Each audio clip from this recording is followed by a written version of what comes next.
The latest. Thank you for your love and support. I appreciate you all. I hope by now a lot of us have heard what happened to us in Africa. A very sad day, sad news for all of us in Africa. The son of Muammar Gaddafi, Saif al-Islam, who has been assassinated in his residence. According to reports, some unknown gunmen attacked his residence, and before then they made sure that the cameras, everything was disabled. He is somebody who came back to Libya just some few years ago, according to reports, just some 4 years ago that he decided to come back. And he's also running for presidency in Libya. And according to what is coming out, the people in Libya are seeing him to be the savior. It's like Gaddafi come back. So everybody is throwing his or her support to this man. And we know these people are not happy. Before then, Russia intelligence issued a statement that France is going after any leader in Africa that isn't doing the bid of Paris. For now, there's no official communique from the Libyan authorities, but they said investigations are into it, and Africans, we are all reacting because we are asking ourselves, for how long will we continue to allow these people to come into the continent to be taking out our profits while we stand aside and look? This is somebody that we all believe that is going to bring a change in Libya. Now Libya is a nation that IMF projected that by 2027, the GDP of this country can hit $100 billion if the nation is stable. And Libya holds the largest oil reserves in Africa, 48 billion barrels, larger than Algeria, larger than Nigeria. And because these people want to continue to be taking the resources from Libya, they have to act fast. They have to make sure the nation is in chaos. And this is how they always play in Africa. And for how long will we sit here and be watching? Breaking news out of Libya. This is a very sad one, guys. Gaddafi's son, Saif al-Islam, was shot dead in his residence yesterday, the 3rd of February 2026, by unknown gunmen. No arrest, no answers. Now, let's be clear. This wasn't just a son. Saif al-Islam was the political heir, the symbol of a possible Gaddafi return. And symbols don't get trials, they get erased. Since 2011, after Gaddafi's death, his family has been wiped out piece by piece. The first one was Saif al-Arab. He was killed in a NATO airstrike in 2011. The second one was Kamis, killed in battle in 2011. The next, Mutasim, captured and executed alongside his father in 2011. The one still alive, Sadi, years in detention. Hannibal, imprisoned in Lebanon. Aisha, silenced in exile. This isn't survivor, it's containment. Don't call this random violence. This is what happens when a state collapses and revenge replaces law. No courts, no closure, just settling scores. Gaddafi was branded a dictator in the world, but Africans know why he was removed. He challenged Western control and pushed African independence. And that kind of defiance is punished even through your children. So this is a continuation of what started in 2011, which is very sad. Well, thank you guys for watching this video, and drop your thoughts down there in the comments. The continent of Africa is mourning the only son of Muammar Gaddafi. Saif al-Islam Mohammed Gaddafi was assassinated yesterday in his hometown. 3 assassins attacked his home and put up the cameras and then shot him 3 times. Yes, you guys remember that he was in detention for many years, and he came out just 4 years ago, and all those years he has been living in hiding. The Libyan authorities have now opened a formal investigation into what must have happened. Yes, you ask yourself that what could be the reason why somebody wants to take away the life of the son of Muammar Gaddafi. Yes, they completely want to wipe away the legacy of Gaddafi just because of the brutal way that Gaddafi was assassinated. And now these people feel that leaving the son of Gaddafi alive remains a threat to them. Somehow, I don't know why he himself decided to go back and locate only in Libya. He was supposed to look for another place to continue to live his life, because the circumstances that surrounded the unaliving of Muammar Gaddafi till today doesn't make any sense and doesn't have any form of clarity. Whatever be the situation, may his soul rest in peace, and condolences to the bereaved family. Thank you so much for watching this video. Share the video. Guys, Gaddafi's son has been killed. That's right, they shot dead Gaddafi's son. Yeah, Gaddafi's son is no more.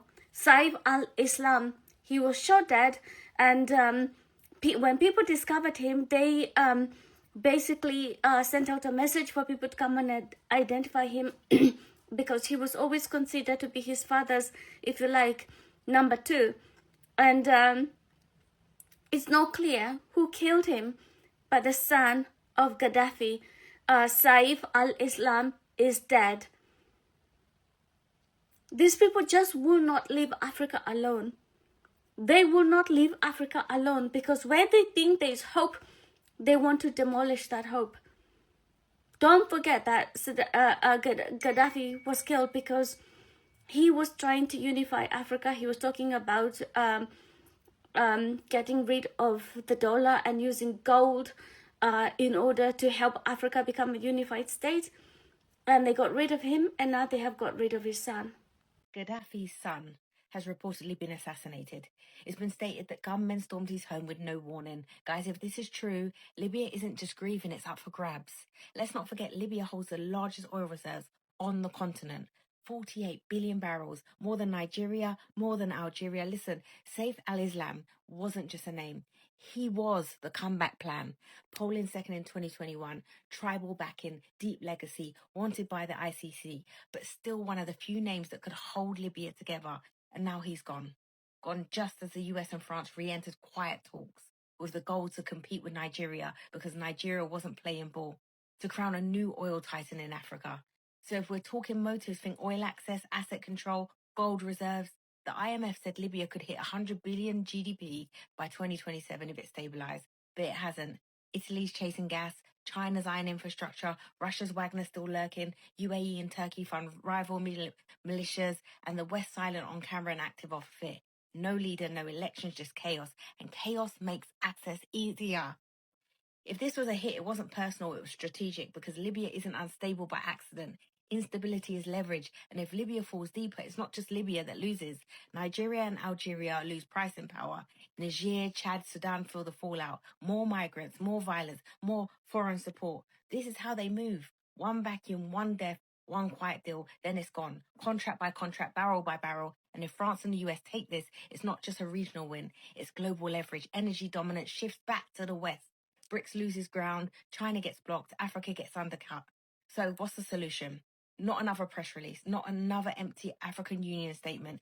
This needs a real energy alliance led by Nigeria, Algeria, Angola, and Egypt.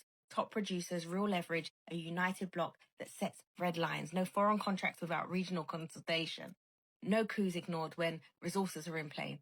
Diplomatic pressure backed by defense agreements. Continental oil isn't just a product, it's a power source. And if Africa doesn't defend it, someone else will own it. The continent is in play. And the silence, if it comes, will be a decision. Let's talk in the comment section. What are your thoughts here, man? Listen, this is a big deal, you know. This is a big deal. People are asking why he decided to choose Libya. Libya is his home country. And maybe he thought that everything is gone.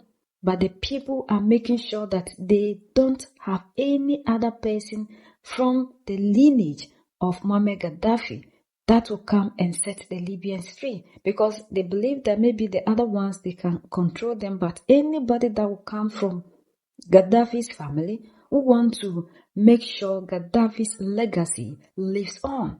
This is a dark day for us all in Africa. We are all grieving. because it is so painful for us to still have our leaders, the good ones, to be taken out this way. This man is not just any ordinary person. If not, he wouldn't have been targeted. If he was there to do the bid of these people, they wouldn't have targeted him. Because they know very well he has come with ideologies and everything of his is making sure to bring back the father's legacy. They have to do away with him. That's why always I tell you, any leader that we have in Africa, that these people are not going after, you should know that leader is not a leader who is acting in your interest. What is the story of Libya? After they lied to the whole world that Muammar Gaddafi was a dictator, Muammar Gaddafi was this, he was that, and the Libyans bought into the narrative of these people.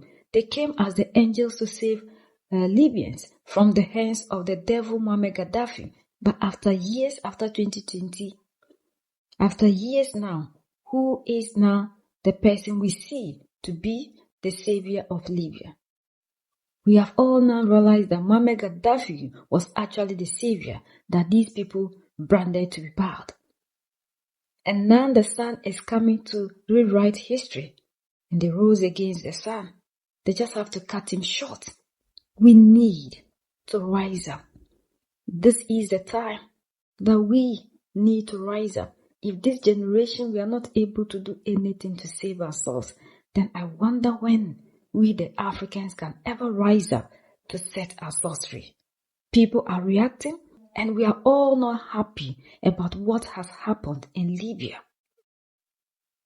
This is not the time for us to sit there and be watching our own people being taken out. The people who are fighting for the continent, the people that have the heart of the people. It's so heartbreaking that these people will stop at nothing just to make sure we remain poor, so that they will continue to have access. France is having interest, the United States is having interest, we go to Italy, we go to all these people, they all have interest in Africa because they have nothing, they depend heavily on the resources of Africa. They took Muammar Gaddafi out because Muammar Gaddafi was fighting for the unification of Africans. That was his only crime. And the son is preaching the same thing that the father was preaching. The unification of Africa. The unity of Africa is something these people never want. Because they know the day the Africans become united, that will become their downfall. Muammar Gaddafi was fighting for Africans to unite. A single currency, one nation. Some of us going to be whispering 54 voices, like Julius Maada Bio will say. They know what to do in speech, yet they will never do. Muammar Gaddafi fought for all Africans to be free. All the good things that this man did, they silenced it. Today, you and I can make call cheap without our calls passing through Europe because of Muammar Gaddafi. He alone raised the highest amount, and the rest just brought peanuts. Muammar Gaddafi was a leader, and the only crime he committed against these people was trying to make sure the black person sees the brother as a brother. The unity of Africa was the only crime. And today you have African elites who sit on TV and still call Muammar Gaddafi a dictator and tell us when you rule for long, you don't end up well. Because this is the narrative these people created. And there's no way you can ever go through their system and you become an African. It is not possible. That education is something that we need to deal with because that is what is brainwashing us the more. It's making us to believe in their narrative and not what is the narrative of the African. And we must come together and end this because enough of the pain, enough of the suffering, enough of all these things that we are going through in Africa. We are the only ones that can set ourselves free. United we stand, divided we fall, and united we keep standing forever and ever. The greatest enemy of the African is mental slavery. So let's decolonize ourselves from mental slavery. Let's keep sharing to educate our brothers and sisters. Together we make Africa great for ourselves and the next generations that are going to come. So that's the latest around the world in Africa. In Libya.